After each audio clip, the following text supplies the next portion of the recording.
Good morning. This is Joe from Citrus County Porch Life bringing you words for men today. The word for today is flexible. And this is a spiritual quote. When I am with those who are weak, I share their weakness, for I want to bring the weak to Christ. Yes, I try to find common ground with everyone, doing everything I can to save some. And that is from 1 Corinthians 9:22. And here's some commentary. Contortionists do things that we think are not humanly possible. They bend their bodies and fit into objects that make most of us cringe. How do they do that? Can anyone learn the art? Contortionists are genetically superior when it comes to flexibility. Then they develop this talent through learning and practice. All people can learn certain moves that are beneficial in preventing injury and improving life, but not all can be contortionists. Our mental flexibility is also important. Throughout our lives, the flexibility of our brain, our neuroplasticity, is capitalized on by learning new things.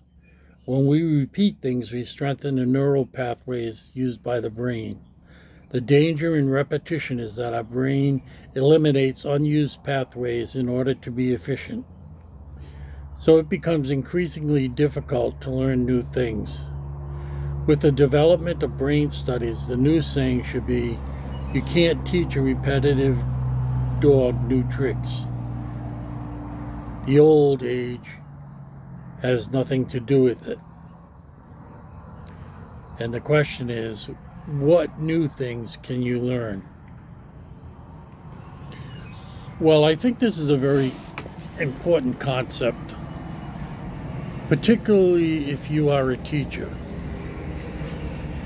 And in my career in IT, in my career as a nurse, and in my retired career as a mathematics teacher, I've found that you really have to be flexible. In IT, when educating people, not all have an in-depth knowledge of what's going on in a computer, but they can perform operational tasks. And so you keep the education at that level and you be flexible. You don't burden them with things that they're never going to use or information that they can't process. In nursing,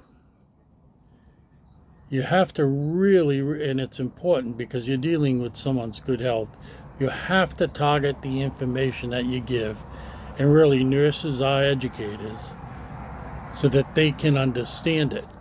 And luckily, there's been a lot of movement in this area so that if you want to teach someone about diabetes, say, you don't have to give them a scholarly article that they can't read. You can go online and different websites have it.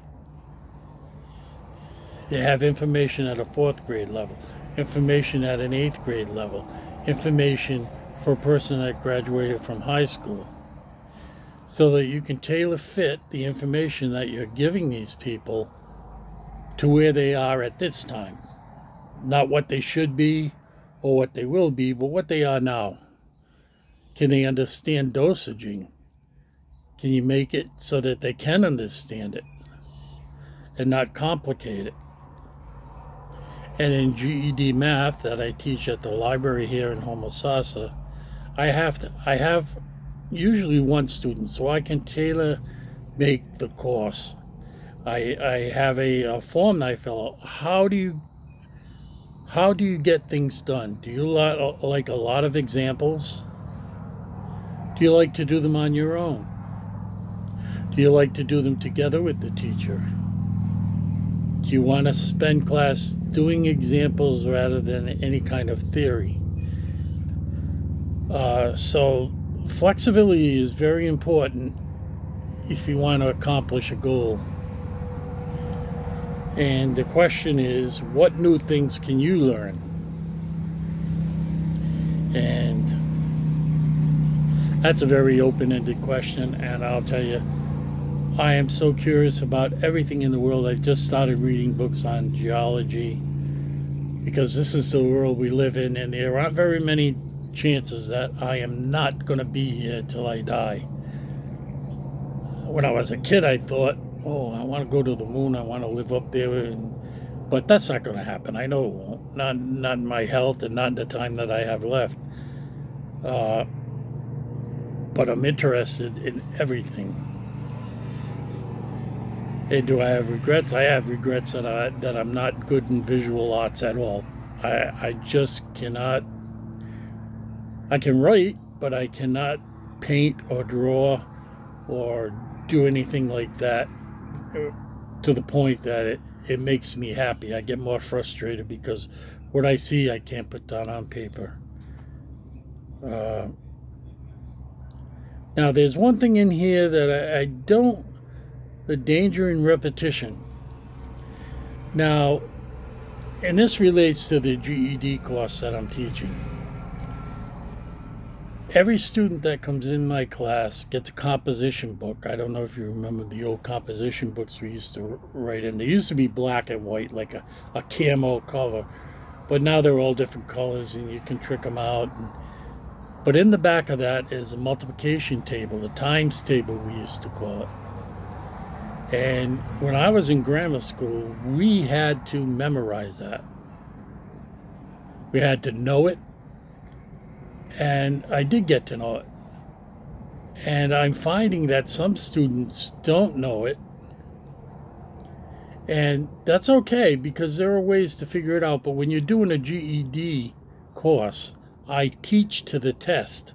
I don't do anything else. I'm teaching to the test. I'm not trying to teach abstract algebra and, go slow. I'm trying to teach to the test. And you only got a finite number of minutes to finish the test. So some things you have to memorize. You have to have instant recall, like 12 times 12 is 144. 11 times 11 is 121.